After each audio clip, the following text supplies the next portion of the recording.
નમસ્કાર વિદ્યાર્થી મિત્રો, ઓનલાઈન શિક્ષણની અંદર આપ સૌ વિદ્યાર્થી મિત્રોનું સ્વાગત છે. મિત્રો, આજે આપણે ધોરણ 12 વિષય સંસ્કૃતની અંદર પ્રકરણ 8 જ્ઞેયમ રૂપમ તદેવ મે, તે મારું જ રૂપ જાણવું. જ્ઞેયમ રૂપ તદેવ મે એટલે કે તે મારું જ રૂપ જાણવું, 8મું ચેપ્ટર શરૂ કરવા તરફ જઈ રહ્યા છીએ. મિત્રો, આ જે કાવ્ય છે એની અંદર એ ઈશ્વરના જે અલગ અલગ પ્રકારના 8 સ્વરૂપો છે એ સ્વરૂપોની વાત કરવામાં આવી છે. તો મિત્રો, આપણે પ્રસ્તાવના જોઈએ.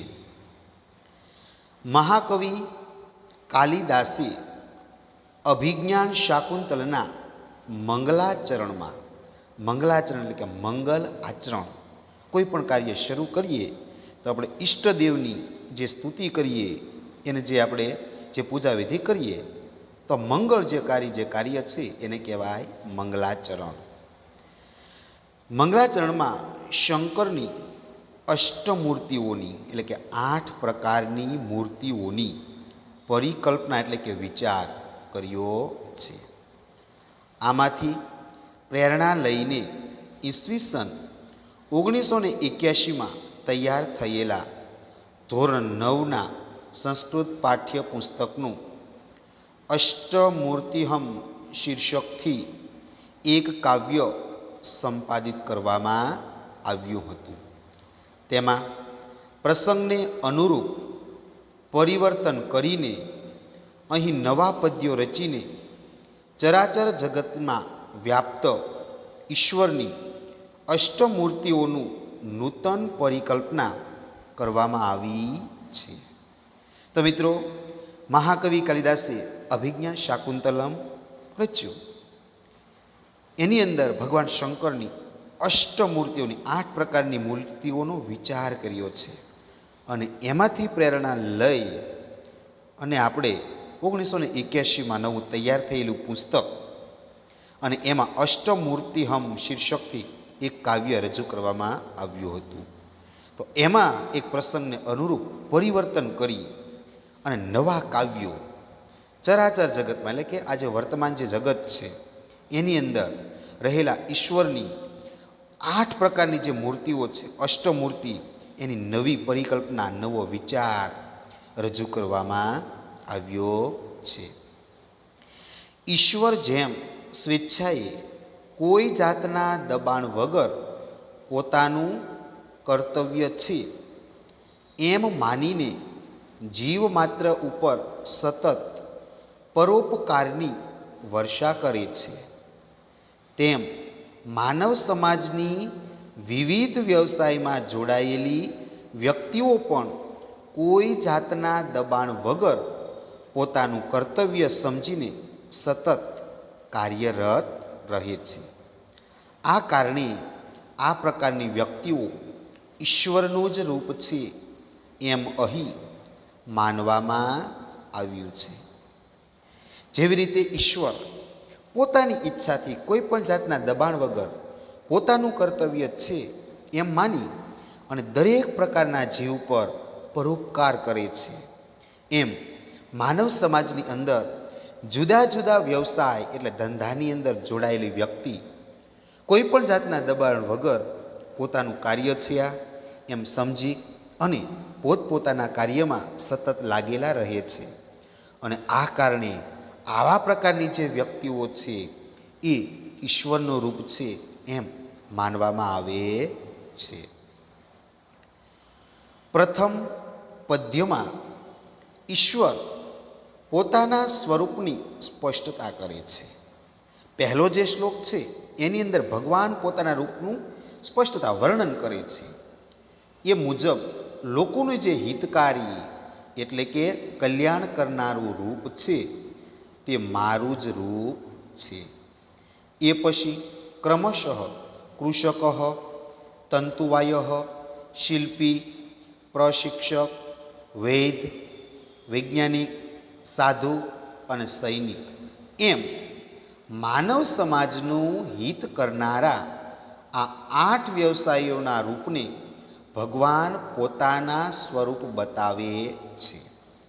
આ 8 વ્યવસાયો માનવ જીવનના અસ્તિત્વ માટે આવશ્યક એટલે જરૂરી રોટી, કપડાં, મકાન, શિક્ષણ, સ્વાસ્થ્ય અને સુખના સાધનો, સજ્જનતા અને સુરક્ષાને સાધી આપનારા સામાજિકો છે.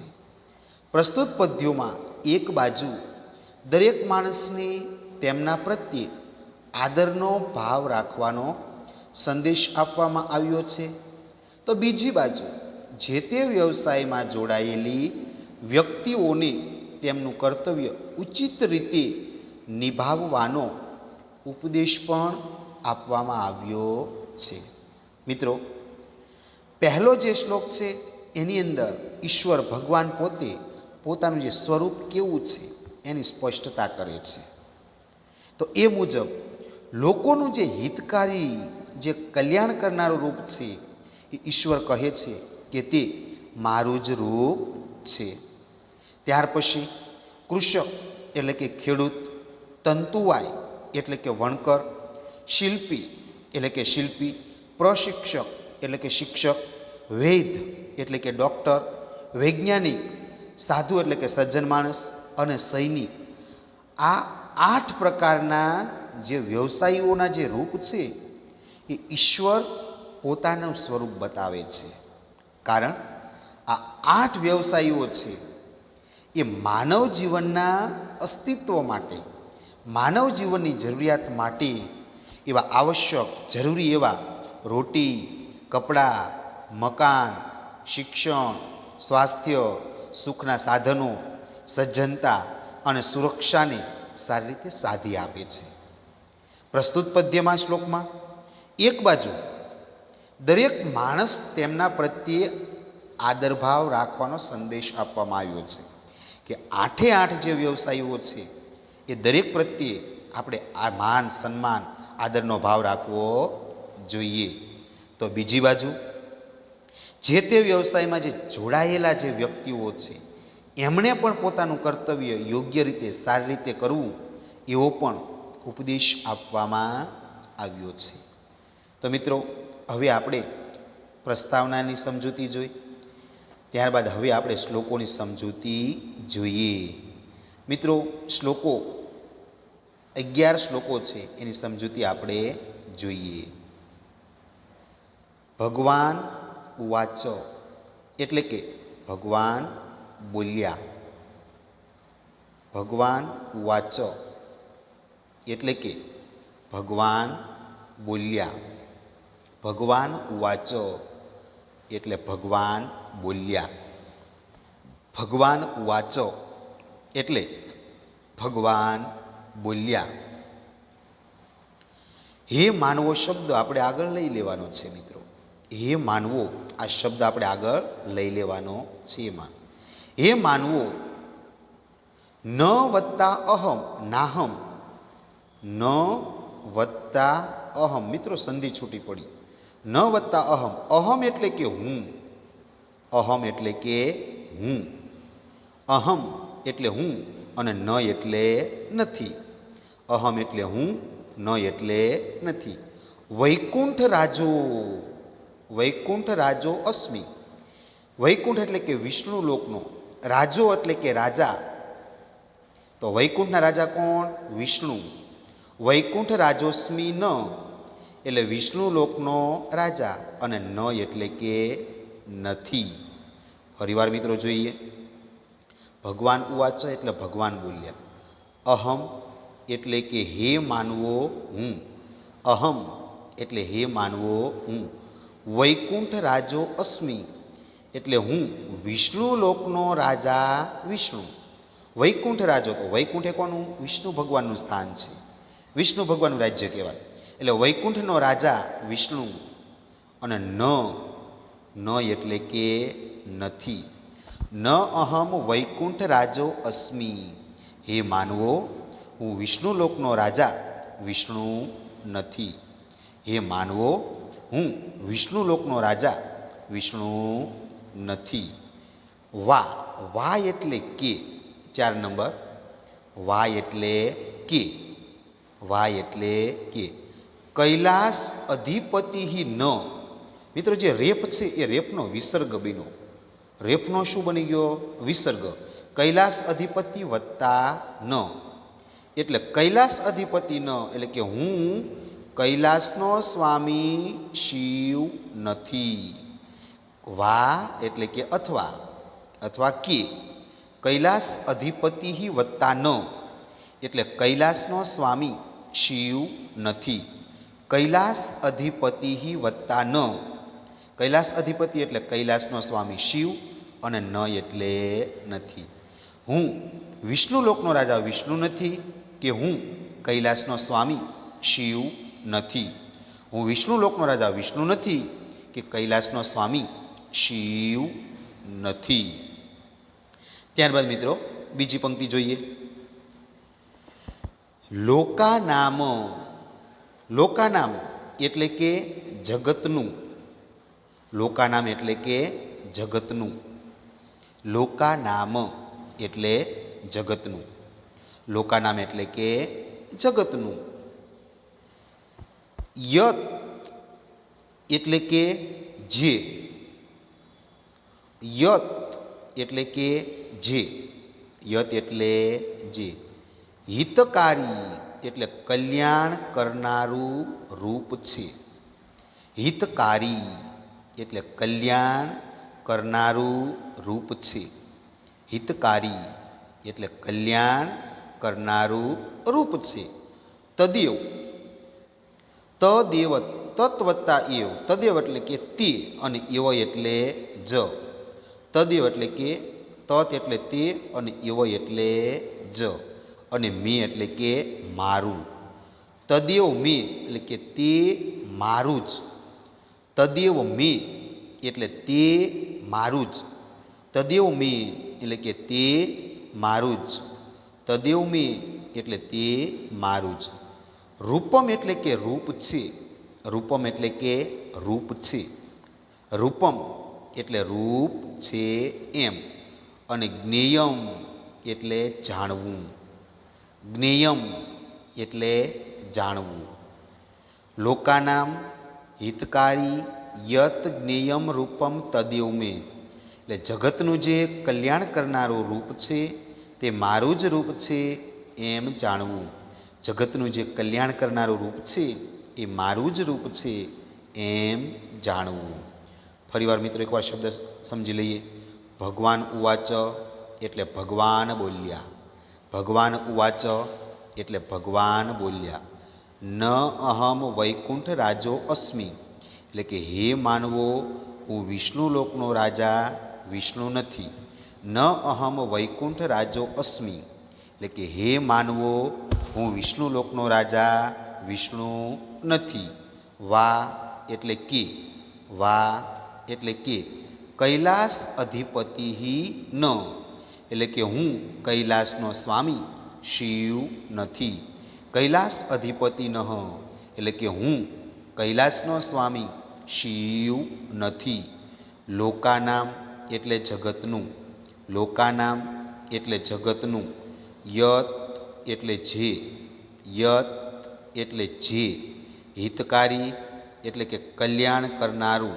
હિતકારી એટલે કલ્યાણ કરનારું. રૂપમ એટલે રૂપ છે.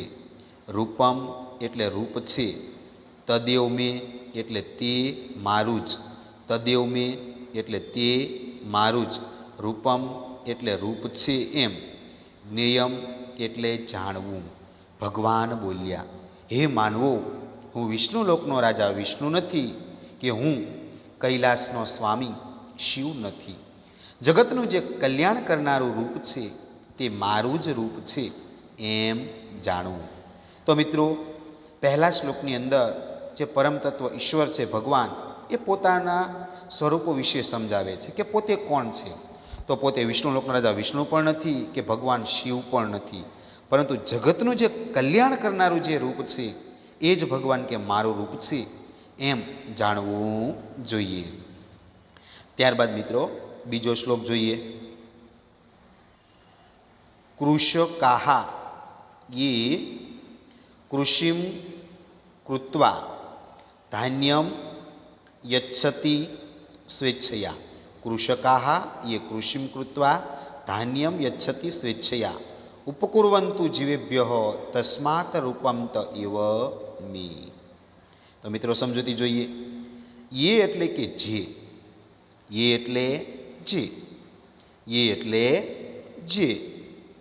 કૃષકાહ એટલે કે ખેડૂતો, કૃષકાહ એટલે કે ખેડૂતો, કૃષકાહ એટલે ખેડૂતો.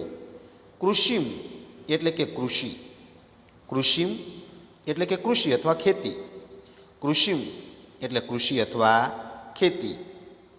ખેતી કાર્ય, કૃષિ એટલે કે કૃષિ કાર્ય, કૃષિમ એટલે કે કૃષિ કાર્ય અથવા ખેતી કાર્ય. કૃત્વા એટલે કે કરીને, કૃત્વા એટલે કરીને, કૃત્વા એટલે કે કરીને, કૃત્વા એટલે કરીને. સ્વેચ્છયા એટલે કે સ્વેચ્છાપૂર્વક, સ્વેચ્છયા એટલે કે સ્વેચ્છાપૂર્વક, સ્વેચ્છયા એટલે કે સ્વેચ્છાપૂર્વક, સ્વેચ્છયા એટલે કે સ્વેચ્છાપૂર્વક.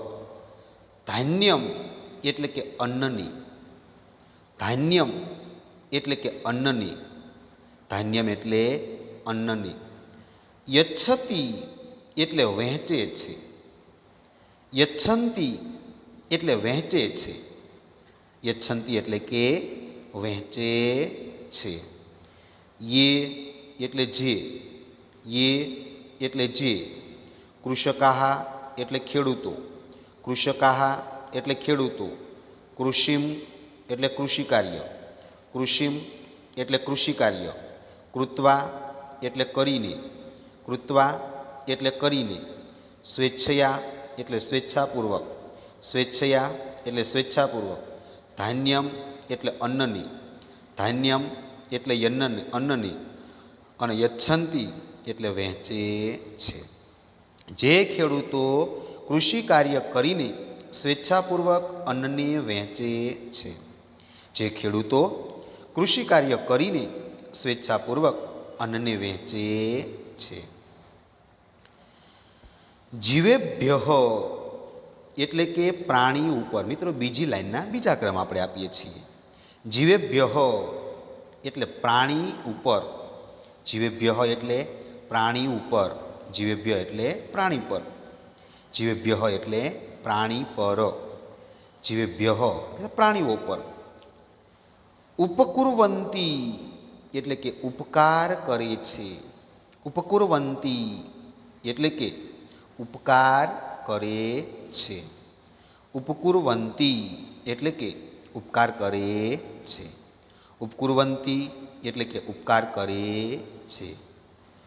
તસ્માત એટલે કે તેથી, આથી, તસ્માત એટલે કે આથી, તસ્માત એટલે આથી અથવા તેથી. ત એટલે કે તે, ત એટલે કે તે, ત એટલે તે. મે એટલે કે મારું, મે એટલે કે મારું, મે એટલે કે મારું. એવો એટલે જ, એવો એટલે કે જ, એવો એટલે કે જ. અને રૂપમ એટલે કે રૂપ છે એમ જાણવું, રૂપમ એટલે રૂપ છે એમ જાણવું, રૂપમ એટલે કે રૂપ છે એમ જાણવું. જીવેભ્યઃ એટલે પ્રાણીઓ ઉપર, જીવેભ્યઃ એટલે પ્રાણીઓ ઉપર. ઉપકુર્વંતી એટલે ઉપકાર કરે છે, ઉપકુર્વંતી એટલે ઉપકાર કરે છે. તસ્માત એટલે આથી, તસ્માત એટલે આથી. ત એટલે તે, ત એટલે તે. મે એટલે મારું, મે એટલે મારું. એવ એટલે જ, એવ એટલે જ. રૂપમ એટલે રૂપ છે એમ જાણવું, રૂપમ એટલે રૂપ છે એમ જાણવું. પ્રાણીઓ પર ઉપકાર કરે છે, આથી તે મારું જ રૂપ છે એમ જાણવું. પ્રાણીઓ પર ઉપકાર કરે છે, આથી તે મારું જ રૂપ છે એમ જાણવું. જે ખેડૂતો કૃષિ કાર્ય કરીને સ્વેચ્છાપૂર્વક અન્નને વહેંચે છે, પ્રાણીઓ પર ઉપકાર કરે છે, આથી તે ખેડૂતો મારું જ રૂપ છે એમ જાણવું. તો મિત્રો બીજા શ્લોકની અંદર જે ખેડૂત છે એ ખેતી કાર્ય કરી અને પોતાની ઈચ્છા પ્રમાણે લોકોને અનાજ આપે છે. તો આવી રીતે સમાજની સેવા કરવાનું કાર્ય ખેડૂત કરે છે. અને સમાજમાં અંદર રહેલા બધા જ જે પ્રાણીઓ છે એ બધા પર ઉપકાર કર્યો કહેવાય. કારણ કે ખેતી કરવી એ નાની સૂની વાત નથી. એટલે ખેતી કરી અન્ન પકવી અને બધા લોકોને આપે છે અને આવી રીતે પ્રાણીઓ પર ઉપકાર કર્યો કહેવાય. તો આવું પરોપકારનું જે કાર્ય કરનાર જે ખેડૂતનું જે રૂપ છે એ ભગવાન ઈશ્વર કહે છે કે તે મારું જ રૂપ છે એમ જાણવું જોઈએ. તો આ ખેડૂત વિશેનો આ શ્લોક છે. તો ખેડૂતનું જે રૂપ છે એ પણ ભગવાન જ છે. ત્યારબાદ મિત્રો ત્રીજો શ્લોક જોઈએ. વસ્ત્રમ વયંતી વસ્ત્રમ વયંતી લોકાનામ શીત તાપ નિવારકમ તંતુવાયા હિતે લગ્ના તસ્માત રૂપત ઇવ મે. વસ્ત્રમ વયતિ લોકાનામ શીત તાપ નિવારકમ તંતુવાયા હિતે લગ્ના તસ્માત રૂપમ ત ઇવ મે. સમજૂતી મિત્રો જોઈએ. લોકા નામ એટલે કે લોકોના, લોકા નામ એટલે લોકોના, લોકા નામ એટલે કે લોકોના, શીત તાપ એટલે કે ઠંડી અને તાપની, શીત તાપ એટલે ઠંડી અને તાપની, શીત તાપ એટલે ઠંડી અને તાપની, શીત તાપ એટલે કે ઠંડી અને તાપની. નિવારકમ, નિવારકમ એટલે કે દૂર કરનારા, નિવારકમ એટલે કે દૂર કરનારા, નિવારકમ એટલે કે દૂર કરનારા, નિવારકમ એટલે દૂર કરનારા. વસ્ત્રમ એટલે કે વસ્ત્રની, વસ્ત્રમ એટલે વસ્ત્રની, વસ્ત્રમ એટલે વસ્ત્રની. વયંતી એટલે કે વણે છે, વયંતી એટલે વણે છે, વયંતી એટલે કે વણે છે. લોકાનામ એટલે લોકોના, લોકાનામ એટલે લોકોના, શીતતાપ એટલે ઠંડી અને તાપની, શીતતાપ એટલે ઠંડી અને તાપની. નિવારકમ એટલે દૂર કરનારા, નિવારકમ એટલે દૂર કરનારા. વસ્ત્રમ એટલે વસ્ત્રની, વસ્ત્રમ એટલે વસ્ત્રની. વયંતી એટલે વણે છે. લોકોના ઠંડી અને તાપની દૂર કરનારા વસ્ત્રને વણે છે. લોકોના ઠંડી અને તાપની દૂર કરનારા વસ્ત્રને વણે છે. તંતુવાયા એટલે કે વણકર થાય એટલે કે તે વણકરો, તંતુવાયા એટલે કે તે વણકરો, તંતુવાય એટલે વણકર જે કપડાં વણવાનું કામ કરે તે. તંતુવાયા એટલે કે તે વણકરો, તંતુવાયા એટલે તે વણકરો. મિત્રો બીજી લાઈનના પહેલેથી ક્રમ આપીએ. તે વણકરો. હિતે એટલે કે લોકોના હિતમાં, હિતે એટલે લોકોના હિતમાં, હિતે એટલે લોકોના હિતમાં.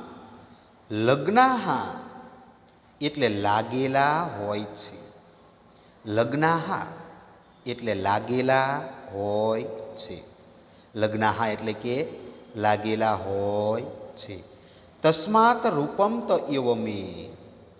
આથી તે વણકરો મારું જ રૂપ છે એમ જાણવું. મિત્રો આ પંક્તિ બધા શ્લોકની અંદર સરખી આવશે. તસ્માત રૂપત એવ મે. આથી તે વણકરો મારું જ રૂપ છે એમ જાણવું. તંતુવાયા એટલે તે વણકરો, તંતુવાયા એટલે તે વણકરો. હિતે એટલે લોકોના હિતમાં, હિતે એટલે લોકોના હિતમાં. લગ્નાહા એટલે લાગેલા હોય છે, લગ્નાહા એટલે લાગેલા હોય છે. તસ્માત રૂપત એવ મે, આથી તે વણકરો મારું જ રૂપ છે એમ જાણવું. તો મિત્રો ત્રીજો જે શ્લોક છે એ વણકરનો શ્લોક છે કે વણકર લોકો છે એ શું કરે કે ભાઈ ઠંડી અને તાપ એટલે કે તડકાને દૂર કરે એવા વસ્ત્રો કપડાં બનાવે છે. અને આવા કપડો એ કોના માટે બનાવે છે કે બધા જ લોકો માટે, ઠંડી સામે રક્ષણ મેળવવા માટે બધાએ જેકેટ ને એવું બધું બનાવે. ત્યારબાદ ઉનાળાની અંદર ગરમીથી બચવા માટે સુતરાઉ કપડાઓ બનાવે. તો આ વણકરો છે એ ઠંડી અને તાપને દૂર કરનારા વસ્ત્રો બનાવે છે. અને આવા વણકરો એ હંમેશા લોકોના હિતમાં લાગેલા રહે, એટલે લોકો માટે કપડાં બનાવે છે. આથી આ વણકરો પણ એ સમાજની સેવા જ કરી કહેવાય. આથી આ વણકરો પણ ઈશ્વરનું જ રૂપ છે એમ જાણવું જોઈએ. ત્યારબાદ મિત્રો ચોથો શ્લોક જોઈએ. રચયંતી નિવાસાનયે યે વસંતી કુટીરે સ્વયં નિર્માતારઃ શ્રમ સ્નાતા તસ્માત રૂપત ઇવ મે. રચયંતી નિવાસાન યે વસંતી કુટીરે સ્વયં નિર્માતારઃ શ્રમ સ્નાતા તસ્માત રૂપ ઇવ મે. તો મિત્રો સમજૂતી જોઈએ. યે એટલે કે જેવો, યે એટલે કે જેવો, યે એટલે કે જેવો, યે એટલે કે જેવો. સ્વયં એટલે પોતે, સ્વયં એટલે પોતે, સ્વયં એટલે પોતે. કુટીરે એટલે ઝૂંપડીમાં, કુટીરે એટલે ઝૂંપડીમાં, કુટીરે એટલે કે ઝૂંપડીમાં. વસંતી એટલે કે રહે છે, વસંતી એટલે રહે છે, વસંતી એટલે કે રહે છે. અને નિવાસાન એટલે કે અને નિવાસો અથવા મકાનો, નિવાસને શું કહેવાય? મકાનો. નિવાસાન એટલે અને નિવાસો અથવા મકાનો, નિવાસાન એટલે નિવાસો અથવા મકાનો. રચયંતી એટલે બનાવે છે, રચયંતી એટલે બનાવે છે. ફરીવાર મિત્રો જોઈ લઈએ. યે એટલે કે જેવું, યે એટલે જેવું. સ્વયં એટલે પોતે, સ્વયં એટલે પોતે. કુટીરે એટલે ઝૂંપડીમાં, કુટીરે એટલે ઝૂંપડીમાં. વસંતી એટલે રહે છે, વસંતી એટલે રહે છે. નિવાસાન અને નિવાસો અથવા મકાનો, નિવાસાન અને નિવાસો અથવા મકાનો. રચયંતી એટલે બનાવે છે, રચયંતી એટલે બનાવે છે. જેવો પોતે ઝૂંપડીમાં રહે છે અને નિવાસો મકાનો બનાવે છે, જેવો પોતે ઝૂંપડીમાં રહે છે અને નિવાસો અથવા મકાનો બનાવે છે, જેવો પોતે ઝૂંપડીમાં રહે છે અને નિવાસો અથવા મકાનો બનાવે છે. શ્રમ સ્નાતા, ત્યારબાદ મિત્રો બીજી લાઈન લઈએ. શ્રમ સ્નાતા એટલે કે મહેનતથી પલળી જનારા, શ્રમ સ્નાતા એટલે મહેનતથી પલળી જનારા. શ્રમ એટલે મહેનતથી અને સ્નાન એટલે પલળી જનારા. શ્રમ સ્નાતા એટલે મહેનતથી પલળી જનારા. નિર્માતારહ એટલે તે કડિયાઓ, નિર્માતારહ એટલે તે કડિયાઓ, નિર્માતારહ એટલે તે કડિયાઓ. તસ્માત રૂપમ તો એવ મે એટલે મારું જ રૂપ છે એમ માનવું જોઈએ. મહેનતથી પલળી જનારા હોય છે તેથી તે કડિયાઓ મારું જ રૂપ છે એમ જાણવું જોઈએ. શ્રમ સ્નાતા એટલે મહેનતથી પલળી જનારા, શ્રમ સ્નાતા એટલે મહેનતથી પલળી જનારા. નિર્માતારહ એટલે કડિયાઓ, નિર્માતારહ એટલે કડિયાઓ, તસ્માત રૂપત એવો મેં, મારું જ રૂપ છે એમ જાણવું. તો મિત્રો ચોથો જે શ્લોક છે એ ચોથા શ્લોકની અંદર જે કડિયાઓ છે કે જેઓ પોતે ઝૂંપડીની અંદર સામાન્ય ઝૂંપડીમાં રહેતા હોય છે અને બીજા લોકો માટે મોટા મોટા મકાનો, નિવાસસ્થાનો, ભવન, મોટી મોટી બિલ્ડિંગો બનાવે છે. પોતે ઝૂંપડીમાં રહે પરંતુ બીજા માટે શું? આવા સારા મકાનો બનાવે, નિવાસસ્થાનો બનાવે. તો આવા કડિયાઓ જે છે એ ખૂબ જ પરિશ્રમ, મહેનત કરે અને પરિશ્રમથી પલળી જતા હોય છે, એટલે કે મહેનતથી પલળી જનારા હોય છે. તો આવી મહેનત કરનારા જે કડિયાઓ છે એ પણ ઈશ્વરનું જ રૂપ છે એમ જાણવું જોઈએ. તો મિત્રો ચોથા શ્લોકની અંદર જે કડિયાઓ છે એ ઝૂંપડીમાં રહે, લોકો માટે મકાનો બનાવે, ખૂબ મહેનત કરે છે, મહેનતથી પલળી જનારા હોય છે. તો આ કડિયાઓ પણ લોકોના હિત માટે કાર્ય કરે છે. આથી ઈશ્વર કહે છે કે તે કડિયાઓ પણ મારું જ રૂપ છે. તો મિત્રો અહીંયા સુધી આપણે આ કાવ્ય, આ શ્લોકો રાખીએ. તો મિત્રો અહીંયા આ ભાગ આપણે પૂર્ણ કરીએ છીએ. મિત્રો હોમવર્કની અંદર તમારે આ ચારે શ્લોકો છે એ ચારે શ્લોકો એકવાર લખીને લાવવાના છે.